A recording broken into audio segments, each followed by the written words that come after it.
I think what's tough about it is, had you guys lost to Boston, I hope, just to call a spade, like going into the matchup, obviously you guys were underdogs, right? Like, had you lost to Boston, I don't think the majority of the fan base would have been like super surprised because they beat you guys four times during the regular season.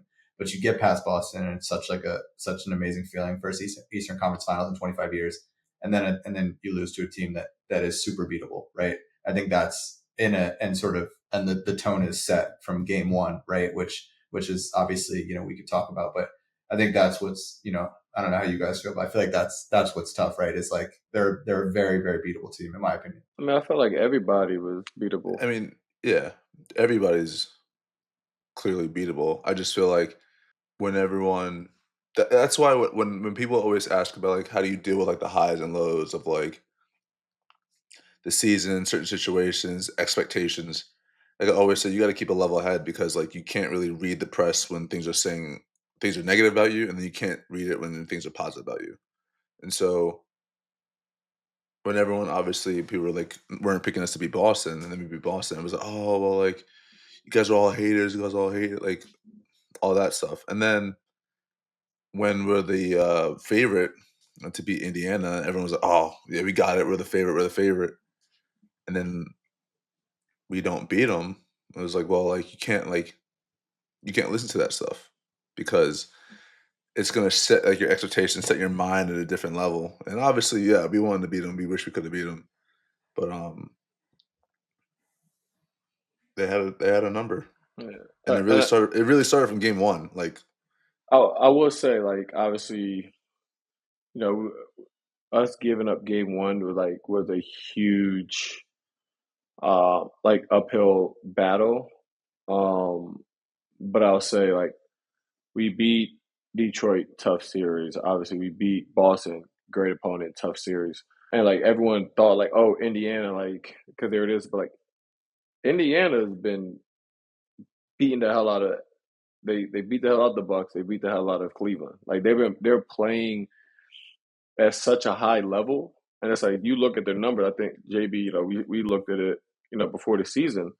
I mean, before the series, all these dudes are shooting high 40s from three, 50s from three. It's like in the playoffs they played and like they found a rhythm. Give them credit. They found a rhythm. They're hot right now. So it's like we were playing an extremely hot team. So obviously it's one of those things where it's like we still think we can beat them, and we should have beat them.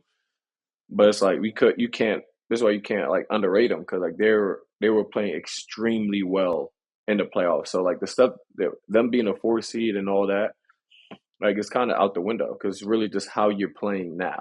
It's not like what it was in the regular season. I think I saw, uh, dating back to January, them and OKC have the two best records in the NBA. I saw that. You don't obviously like the seeding is obviously what you did in the regular season, but what really matters is like when you hit that stride at the end of the season, and like they hit that stride, like they were the fourth seed because they were. I think they started like 10-15 at one point. Like they started the season terribly, and then starting January, they've been playing really good basketball. So it's like I said, I think we still should have beat them, but you got to give them credit because they're playing at a um, really high level right now.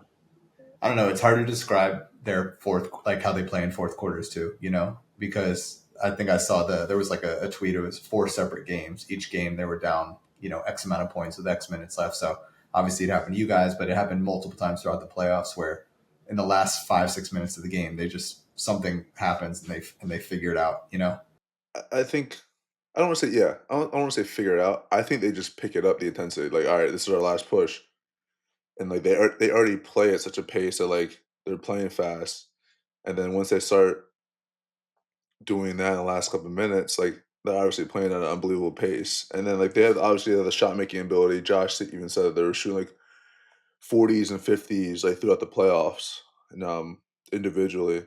You just couldn't obviously just like think the game was over at any point. Like because they play at such a high pace, it's when you get those leads, you have to continue to play it. Like it's the opposite of what you kind of always are taught and like known to do. Because like at the end of the game, like you have the lead, you slow down, and try to get like the best shot in a sense and kind of use clock and those kind of things. But then it's like you doing that, it causes their intensity obviously to change because like now it's like okay, we can press up on them. They're trying to waste time. They're trying to kill time. They're going slow.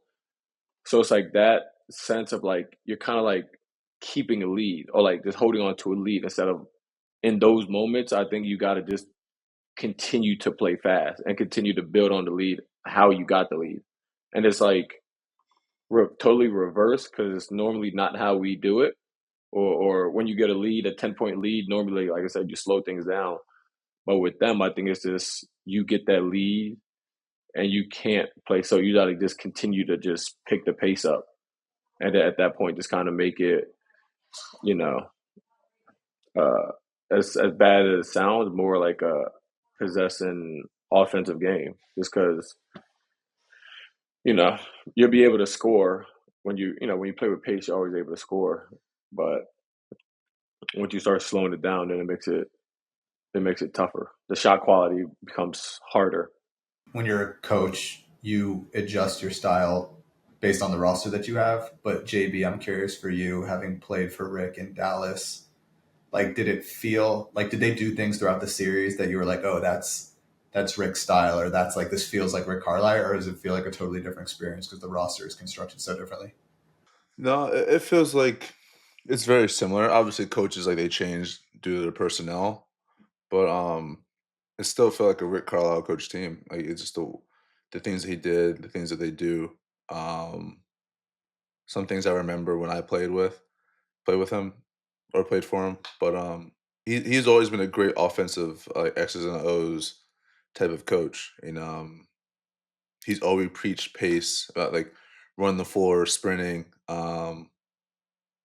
He's always he's always had that, and so nothing was like insanely different really. Like they ran a lot of similar plays, even like last year, right? Yeah, they have a couple wrinkles that they do, um, but like the plays that they run have so many different options. If you take away something, you're gonna take away this, or we have that, right? You're gonna do this, or we're gonna do that. We're gonna counter or this. So like it wasn't like things were insanely different. It was a lot of reading and reacting to certain things that we were doing defensively, and then they were going to attack it a different way. And so he's always been that way, and that's what makes him a great coach.